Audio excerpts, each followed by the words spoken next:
आपको पता है स्मोकिंग करने से ज़्यादा लोग तो आजकल जंक फूड खा के मर रहे हैं।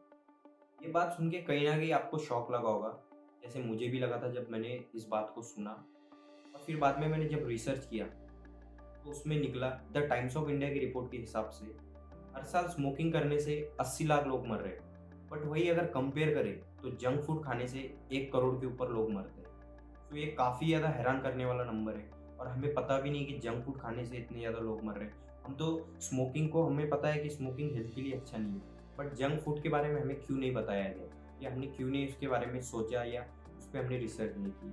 मैंने फिर एक रिसर्च स्टार्ट की, तब मुझे एक हैरान कर देने वाला किस्सा सामने आया, जिसमें एक तमिलनाडु का लड़का बच्चा था जो अपने नानी के घर जा रहा था गर्मियों की छुट्टी में। जैसे हम नॉर्मली गर्मी की छुट्टी लगने पे अपने नानी के घर जाते हैं, तो वो बस से ट्रैवल कर रहा था, तभी उसको भूख लगती है बीच में। अब हमें पता है कि बस से ट्रैवल करते टाइम बीच-बीच में गाड़ी रुकती है ढाबों पे या किसी छोटे-छोटे होटल पे रुकती है। तो उसकी बस रुकती है, उसकी माँ के साथ में वो ट्रैवल कर रहा था। उसकी माँ भूख लगने पे उसको चिप्स के पैकेट दिला के देती है और वो बच्चा उस चिप्स को खाता है पैकेट में से और उसी जगह से लोकल होटल से चाय पीता है। जब वो वापस से गाड़ी में आके बैठता है और गाड़ी स्टार्ट होती है, तब उसका पेट दर्द करने लगता है।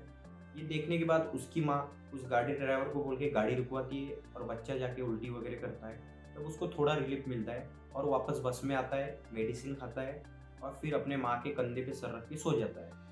अब इसके बाद में जो होने वाला था, ये उसकी माँ ने कभी सोचा नहीं होगा। 1 घंटे के बाद में तकरीबन वो जब सोया था, उसके 1 घंटे बाद उसकी माँ उसको उठाने की कोशिश करती है और वो बच्चा कोई भी रिस्पॉन्स नहीं करता। तभी उसकी माँ घबराई जाती है और सब पब्लिक जमा करती है। बस में कि जितने लोग थे वो जमा होते और देखते कि उसका लड़का मर चुका है। अब ये इसके पहले अगर हम देखें तो इसका रीज़न क्या था? उसने चिप्स खाया और चाय पिया। उसके बाद उसका पेट दर्द हुआ। तो कहीं न कहीं ये जंक फूड की वजह से उस लड़के के साथ में हुआ। अब ये किस्सा हमारे सामने आया है। कई ऐसे किस्से हैं जो हमें अभी पता नहीं, रिसर्च करने पे और भी ज़्यादा पता चलेंगे और एक वीडियो में इतना कवर नहीं कर सकते।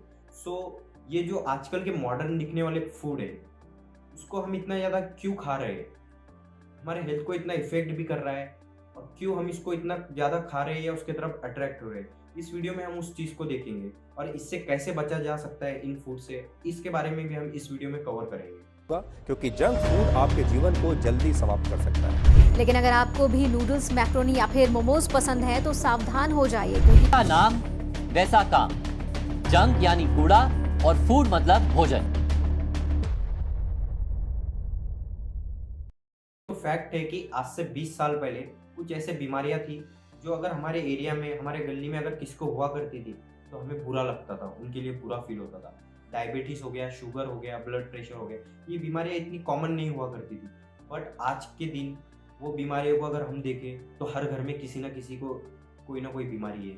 कोई शुगर से जूझ रहा है, कोई ब्लड प्रेशर से जूझ रहा है, किसी को हर रोज ब्लड प्रेशर की गोली खाना पड़ रही है, शुगर की गोली। तो ये चीजें बहुत ज्यादा आज बीमारी कॉमन हो चुकी है। इसका रीज़न क्या है? इसका रीज़न है आज से 20 साल पहले जो हमारी थाली हुआ करती थी घर की, न्यूट्रिशन से भरी हुई, आज वही थाली को रिप्लेस कर दिया गया है जंक फूड से। जहाँ हम बहुत ज़्यादा जंक फूड खा रहे हैं और ये जंक फूड खाने की वजह से ही इतनी ज़्यादा बीमारियाँ हो रही हैं। ये बीमारियाँ कॉमन होती जा रही है। जो उस टाइम पे फ़ील हुआ करता था उन बीमारियों के लिए, आज वो फ़ील नहीं हो रहा है।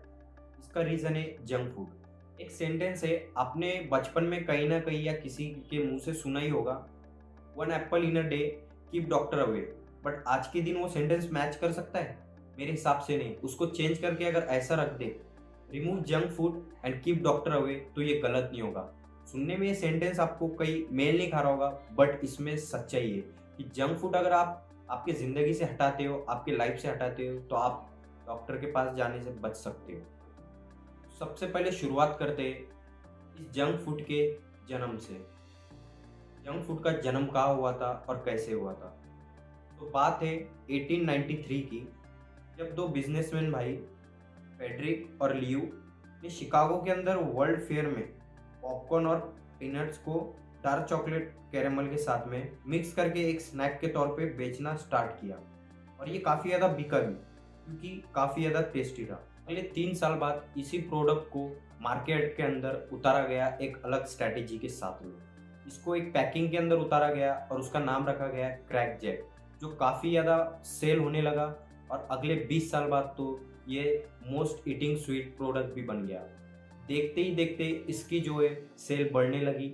अब अगर कोई प्रोडक्ट की सेल बढ़ती है तो जाहिर सी बात है क्या उसकी कॉपी या उस जैसा कुछ ना कुछ प्रोडक्ट अलग कंपनी कोई ना कोई निकाल के उसको सेल करती ही है। फिर धीरे धीरे ये मार्केट बढ़ता गया, कोई बिस्किट्स आए, अलग अलग चीज़ चिप्स आने लगे, बहुत सारी चीज़ें जो है मार्केट में उतरने लगी और इनका सेल बढ़ने लगा और एक इनका नया मार्केट स्टैब्लिश हो गया।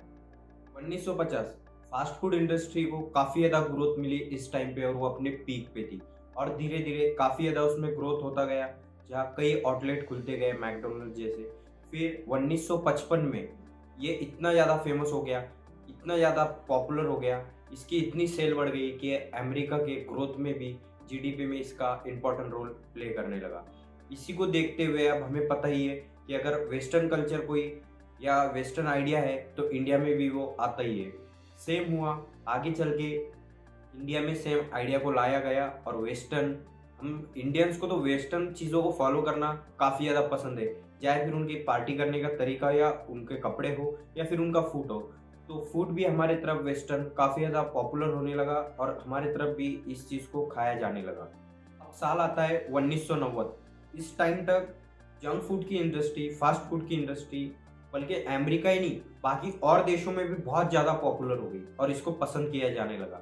तो जाहिर सी बात है अगर इतनी पॉपुलैरिटी मिलती है तो उसकी कंपनियां भी कई ज़्यादा बढ़ जाएंगी। तो कंपनियां बढ़ी और कंपनियां बढ़ने के बाद में मार्केटिंग भी बहुत ज़बरदस्त होने लगी। ये टारगेट करने लगे बच्चों से लेके टीनेजर तक, ये जो एज ग्रुप के लोग थे इनको टारगेट करने लगे, उनके हिसाब से एडवर्टाइजमेंट बनाने लगे, जहां बच्चे अपने पेरेंट्स को परेशान करने लगे एक पर्टिकुलर प्रोडक्ट खरीदने के लिए या फूड खरीदने के लिए। तो पहले तो पेरेंट्स मना कर देते थे, बट एक टाइम पे पेरेंट्स को भी अंदर से फीलिंग आती थी कि मैं इतना कठोर हूँ कि मैं अपने बच्चे को ये खिला नहीं सक रहा या ये इनको खरीद के नहीं दे सक रहा हूँ। तो इसी वजह से पेरेंट्स भी अपने बच्चों को कहीं ना कहीं बहुत हद तक उस प्रोडक्ट को खरीद के दे रहे थे। सो इस स्ट्रैटेजी से उनका प्रोडक्ट का सेल काफ़ी ज़्यादा बढ़ा। आजकल सबसे ज़्यादा मौत हार्ट अटैक, डायबिटीज़ और ब्लड प्रेशर इन बीमारियों की वजह से हो रहा है और ये बीमारियां इसी वजह से हो रही है क्योंकि हम बाहर का खाना बहुत ज़्यादा खा रहे हैं, जिसमें न्यूट्रिशन तो है ही नहीं बल्कि सोडियम, साल्ट वगैरह ये बहुत ज़्यादा मात्रा में पाया जाता है। सो इस वजह से क्या हो रहा है कि हमको बहुत ज़्यादा बीमारी हो रही है और हमारे हेल्थ पे उसका इफेक्ट बहुत डेंजर तरीके से हो रहा है। जंक फूड इंडस्ट्री इतनी ज़्यादा मौत का कारण बन रही है तो फिर भी इतना पॉपुलर क्यों हो रही है? इसका रीज़न है इनकी मार्केटिंग स्ट्रैटेजी। ये अपने इमोशंस के साथ में खेलेंगे, आपके इमोशंस के साथ में ऐसे चीज़ें बताएंगे जहाँ आप इमोशनली कनेक्ट कर पाओ। और इनका स्पेशल टारगेट होता है 4 से 12 साल के बीच के उम्र के बच्चे, क्योंकि इनको ना माँ बाप नहीं बोल सकते। बहुत कम देखा गया है कि इन एज ग्रुप के लिए अपने माँ बाप कुछ भी करने के लिए तैयार रहते, उनको कुछ भी खरीद के दे देते, चाहे उनकी फिर वहाँ पर खरीदने की हैसियत हो या ना हो, उनके पास में उतना अमाउंट हो या ना हो, फिर भी वो कोशिश करते हैं कि मेरे बच्चे को सारी खुशी मिले उस एज ग्रुप में पर्टिकुलर। तो ये टारगेट करते हैं कि 5 से 12 साल के बीच के बच्चों के लिए ऐड बनाते हैं, जैसे कि इनकी मार्केटिंग स्ट्रैटेजी इतनी कड़क है, इस ऐड से आप देख सकते हो। तो जिस दिन वो मुझे हराएगा मैं जीत जाऊंगी। सिर्फ एक माँ अच्छी आदतों की अहमियत समझती है, इसलिए मैं उसे रोज बॉर्नवीटा देती हूँ। इस ऐड में आप देख सकते हो कि अपनी माँ बच्चे की फिक्र कर रही है और बोल रही है कि मेरे बच्चे की फिक्र करना ये मेरी रिस्पॉन्सिबिलिटी है। और इसमें बताया जा रहा है कि मैं ये पर्टिकुलर प्रोडक्ट खिला के मेरे बच्चे को बड़ा कर रही हूँ, जिसमें उसको आगे बढ़ने में बहुत ज़्यादा मदद मिलेगी। बट इन रियलिटी के ये प्रोडक्ट सही में मदद करता है?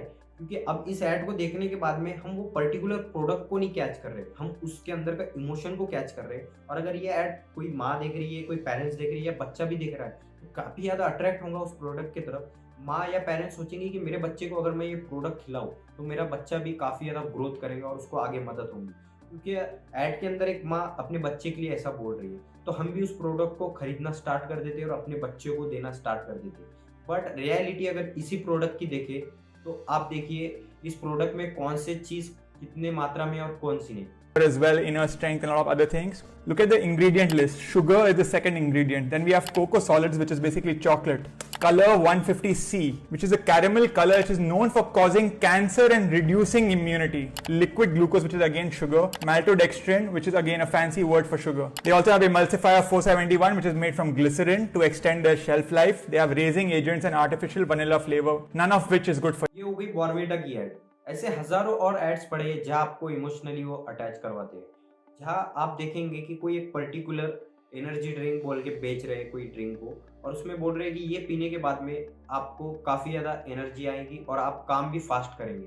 बट अगर रियलिटी अगर उसके पीछे आप कैन पे चेक करें या उसके लेबल पे, तो आपको पता चलेगा कि नॉर्मली 250 ml के ड्रिंक के अंदर आपको 25 ग्राम तो शुगर ही मिल रही है। तो आप सोच सकते हो कि इतनी ज़्यादा शुगर हम अगर डेली लाइफ में हमारे बॉडी में दे तो उसका इफेक्ट क्या हो सकता है। शुगर इतनी ज़्यादा, अगर वो ड्रिंक पीने के बाद में एसिड और शुगर के कॉम्बिनेशन से हम जो ये पी रहे हैं, एसिड और शुगर का कॉम्बिनेशन, इससे हमें ना हड्डियों की भी दिक्कत होनी स्टार्ट हो जाती है ह्यूमंस को, और उसी के साथ में कैंसर होने की भी चांसेस बढ़ जाते हैं। फिर भी हम ये पी रहे हैं, क्यों? क्योंकि ये इस तरीके से हमको प्रेजेंट कर रहे हैं कि ये एक एनर्जी ड्रिंक है।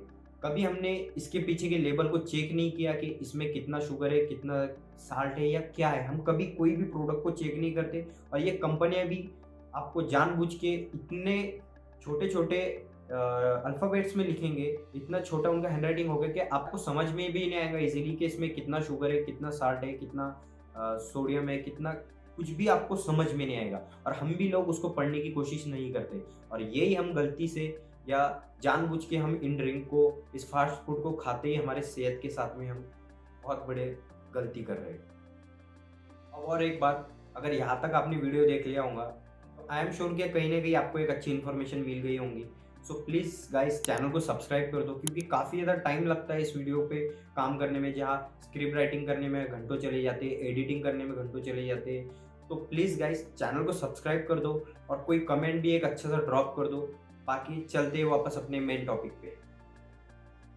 कई ऐसी रिपोर्ट्स निकल के आई जिसमें प्रूव हुआ है कि इंडिया के अंदर जंक फूड को खाना काफ़ी ज़्यादा मात्रा में हर दिन बढ़ता ही जा रहा है। हफ्ते में एक दिन जंक फूड खाना और बॉडी का वर्कआउट नहीं करना, ये भी आपको बीमारी के काफ़ी ज़्यादा क्लोज ले जाती है, बड़ी बीमारी होने की।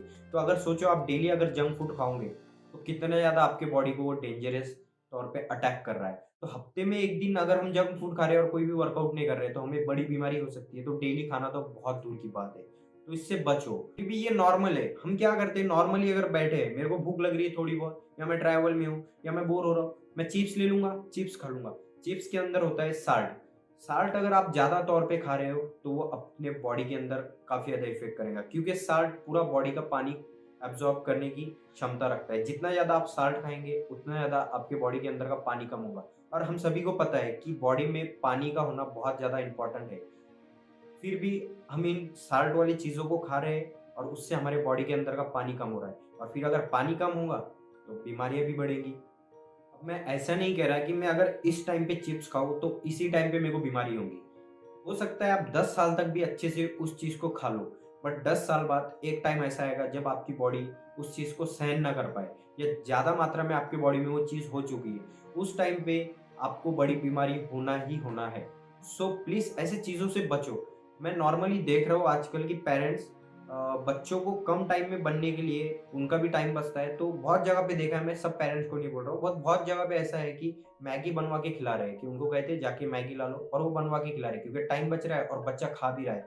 गलत नहीं, बच्चा खा रहा है तो पेरेंट्स को ये भी लगता है कई बार कि चलो पेट तो भर रहा है, बट उसके अंदर जो चीज़ें वो अंदर ही अंदर बच्चे को खराब कर रही है।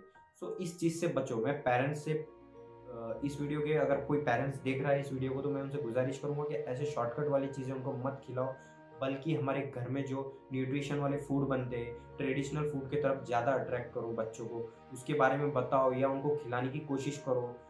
तो ये ट्रेडिशनल फूड हम जब तक रिप्लेस नहीं करेंगे हमारे जंक फूड से, तब तक हमारी बॉडी सही से वर्क नहीं करेंगी। ये हड्डियाँ दुखना या हार्ट अटैक आना, ब्लड प्रेशर होना, शुगर होना, ये कॉमन बात उसी की वजह से होगी। अगर इस चीज़ से आपको भी बचना है या आपके बच्चों को बचाना है तो आपको ट्रेडिशनल फूड को रिप्लेस करना होगा जल्द से जल्द। ट्रेडिशनल फूड अपने घर में ज़्यादा से ज़्यादा बनाओ, अलग अलग डिशेस ट्रेडिशनल वाइज अपने बच्चों को बना के खिलाओ।